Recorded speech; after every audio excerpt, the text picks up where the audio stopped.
వస్తుంది, హ్యాపీగా ఉండాలి, హ్యాపీగా మనకి నడవాలి.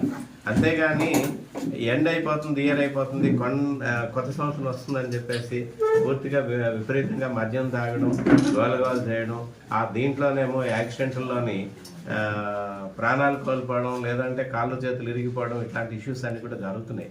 అంటే ఇప్పటి వరకు మనం చూస్తున్న గతాన్ని కానీ మనం ఒకసారి నెమరు వేసుకుంటే ఈ 31st నైట్ అనేసరికి అందరూ కూడా ఎక్కువగా మద్యం సేవించి వాహనాలు నడపడం, అంటే ట్రిబుల్స్ వెళ్ళడం, దాంతోపాటు సైలెన్సర్లు తీసేసి ర్యాష్ డ్రైవింగ్ చేస్తున్నారు. ఒక విషయం గుర్తుపెట్టుకోవాలి ఏంటంటే, అది ఉత్సాహాన్ని ఇస్తుంది కానీ ప్రాణాలు కోల్పోతున్నాయి అన్నమాట.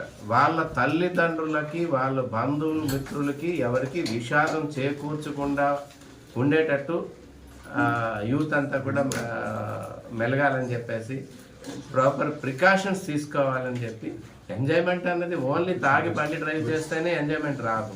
రకరకాలుగా వేడుకలు పెట్టుకోవచ్చు, ఏదో స్పోర్ట్స్ కండక్ట్ చేసుకోవచ్చు, లేదంటే ఏదైనా కల్చరల్ యాక్టివిటీస్ పెట్టుకోవచ్చు. ఇవన్నీ కూడా అది మెయిన్ మన అందరికీ కూడా విజిట్ చేస్తుంది అనమాట. ఇప్పుడు ఎక్సైజ్ డిపార్ట్మెంట్ వాళ్ళైతే అంటే అది రాత్రి 12 గంటల వరకు కూడా వైన్ షాప్స్ ఏమో క్లోజ్ అంటే తెరిచి ఉండొచ్చు అని చెప్పేసి ఇన్స్ట్రక్షన్స్ వచ్చాయన్నారు. 12 o'clock వరకు ఉంటాయి. ఆఫ్టర్ దట్ అంటే సెలబ్రేషన్స్ అన్నవి ఏంటంటే ఏమైనా కల్చరల్ ప్రోగ్రామ్స్ పెట్టుకున్నా ఏం చేసినా ముందస్తు పర్మిషన్ తీసుకోవాలి. ముందస్తు పర్మిషన్ తీసుకుంటే ఇస్తాం. అట్లాగే డీజేలో పెట్టుకునేటప్పుడు కూడా డీజే పెట్టాలన్నా సరే అది కంపల్సరీ పర్మిషన్ తీసుకోవాలి.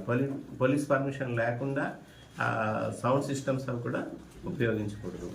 సౌండ్ సిస్టమ్ ఉపయోగించేటప్పుడు కూడా డెసిమల్స్ ఏవైతే ఉన్నాయో సౌండ్ తగ్గించి ఇతరులకి వాళ్ళకి ఇబ్బంది లేకుండా పెట్టుకునేటట్టు మినిమం సౌండ్స్తో పెట్టుకొని చేసుకునేటట్టు ఉండాలి.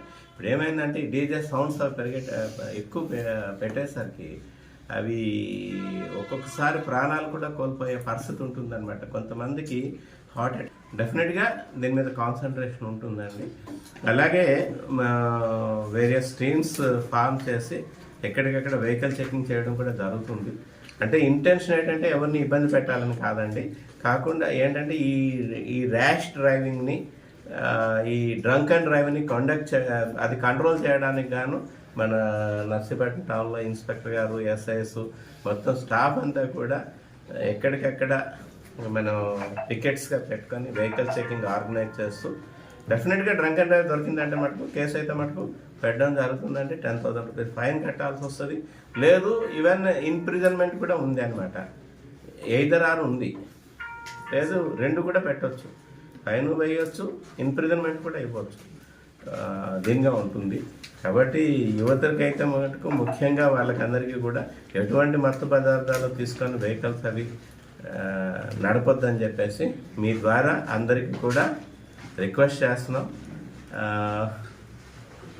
కూడా మంచి జరగాలని చెప్పేసి మీకు అలాగే మన డివిజన్లో ఉన్న ప్రజలందరికీ కూడా నూతన సంవత్సర శుభాకాంక్షలు. అందరికీ కూడా హ్యాపీ న్యూ ఇయర్ 2026. అందరికీ మంచి జరగాలని చెప్పేసి మా పోలీసింగ్ కూడా మంచిగా ఉండాలి, ప్రజలకు చేరువై మంచిగా అందరినీ రిసీవ్ చేసుకుంటూ మంచిగా ఉద్యోగం చేస్తూ మంచి పేరు తెచ్చుకోవాలని మా వాళ్ళందరికీ కూడా విజ్ఞప్తి చేస్తున్నాం.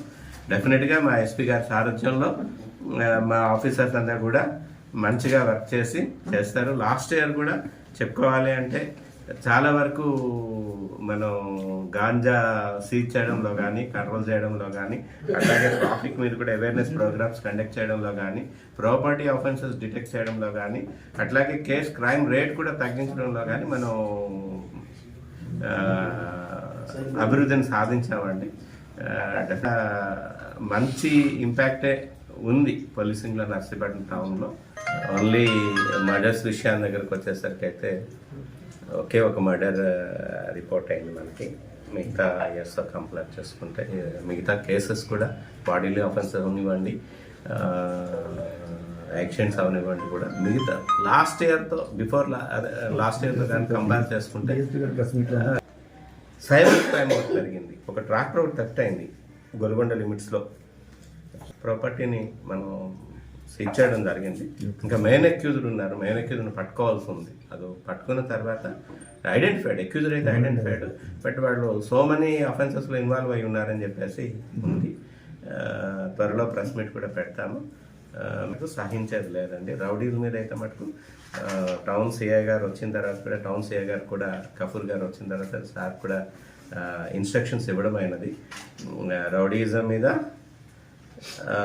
ఉక్కుపాదం మోపాలి, గాంజా మీద ఉక్కుపాదం మోపాలి, యాక్సిడెంట్స్ రెడ్యూస్ చేయాలి, అట్లాగే మంచి పోలీసింగ్ ఇవ్వాలి. వచ్చిన వాళ్ళకి మనం సమాధానం మంచిగా చెప్తూ రెస్పాన్సిబుల్గా ఉండాలి అని చెప్పేసి